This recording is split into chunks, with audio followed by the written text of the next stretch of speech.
Hi, my name is Mohammed Soliman, the designer of the card game Blood Economy, and today I want to show you how to play the game. To set up the game, you need to separate the vampire cards from the troll cards.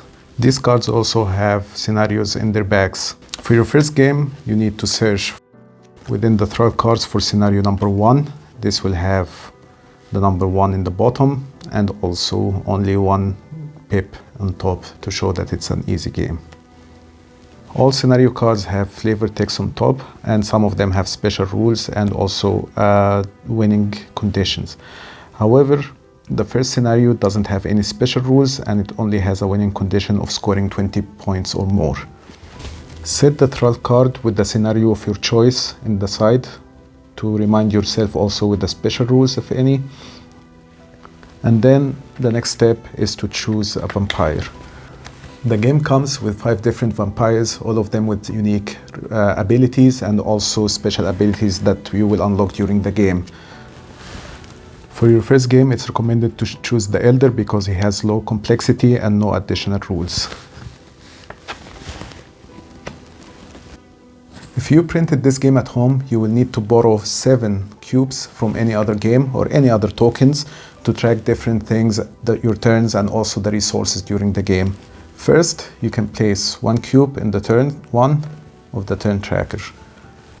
Then you can put another cube to track your suspicion. Your vampire will tell you what is the starting value of your suspicion is. In the case of the Elder, we start at 0. Then you will need 2 cubes to track your blood. One of them is for the 1s and the other is for the 10s. In the case of the Elder, you will start with 6 blood. So you can put one of them at 6 and the other at the 0s for the 10s. At this point of time, take note of any additional rules for your vampire. In the case of the Elder, there are no other rules.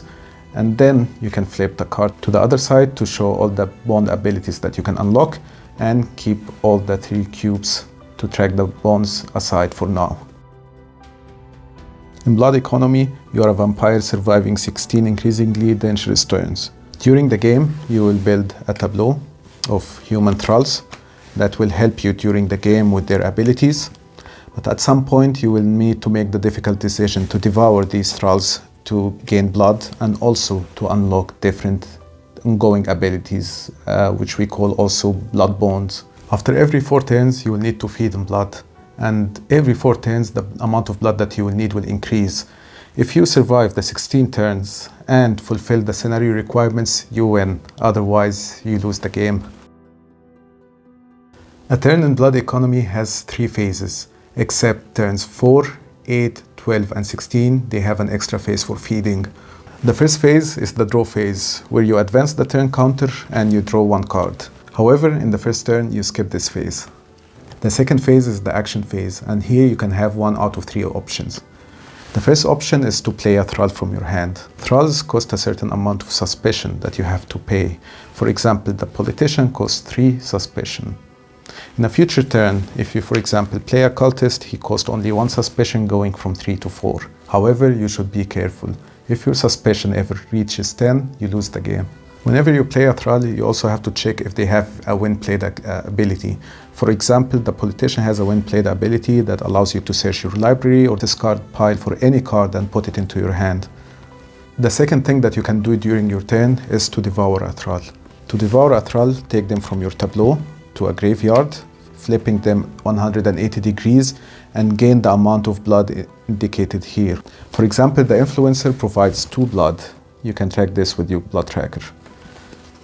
In a future turn, if you, for example, devour the politician, he will give you 3 blood, crossing the 10 threshold, which increases the 10's number here. So in this case, you have 10 plus 1, which is 11 blood in total. The third and final action that you can do during this phase is to simply pass. This is good whenever you are, for example, high in suspicion or you cannot do any valid action in this turn. The third phase during your turn is a cleanup phase. Let's say, for example, previously in the action phase, you devoured the cultist, you gained 4 blood. And now in the cleanup phase, you need to check first if you unlocked any new bonds. To do so, check the number of suit symbols that you have collected in your graveyard. For example, by devouring this cultist, now you have 2 diamond symbols. This unlocks your tier 1 diamond ability, and you can mark this with one of your cubes to show that you unlock this ability. So from now on in phase 1 you can draw one extra card. Instead of drawing only one card, you can now draw two. After unlocking bonds, let's say this is the current situation where we unlocked both tier 1 diamond and tier 1 blood abilities. We will check if any phase 3 abilities are unlocked. For example, the tier 1 heart ability here says that at phase 3 we can decrease our suspicion by 1. So this is when we do that. Finally, the last thing that we do during the cleanup phase is to discard cards back to our hand limit. The hand limit in the beginning of the game is 3 cards. So right now I have 4 cards, so I have to discard one of them. During turns 4, 8, 12 and 16, there is a 4th phase, and this is the feeding phase. In this phase, you need to feed on blood. The amount of blood that you need to feed on is written in your turn tracker. For example, in turn 4, you need to feed on 6 blood. However, this number is modified by the number of thralls that you have in your tableau. For each 2 thralls that you have in your tableau, you discount this number by 1. In this case, the required number is 6 minus 1 because I have 2 thralls, so I need to feed on 5 blood.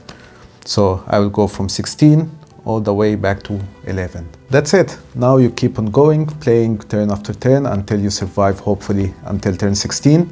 And after turn 16, we start with the scoring. In-game scoring follows 5 steps. The first step is to count victory points that are provided by the living thralls. This is written in the top left corner. The second step is that some of the devoured thralls provide victory points. For example, 1 point here and 2 points for this one. Next, you gain victory points per leftover blood. You gain 1 point for every 2 blood that you have left. So for example, if I have 13 blood here, then I will get 6 victory points. 13 divided by 2 rounded down. You also get minus victory points from your suspicion level. You will get minus 1 point for every 2 suspicion. Again, here I have 7 suspicion divided by 2 rounded down is minus 3 victory points. Finally, you need to check on your vampire card if you unlocked any in-game scoring conditions.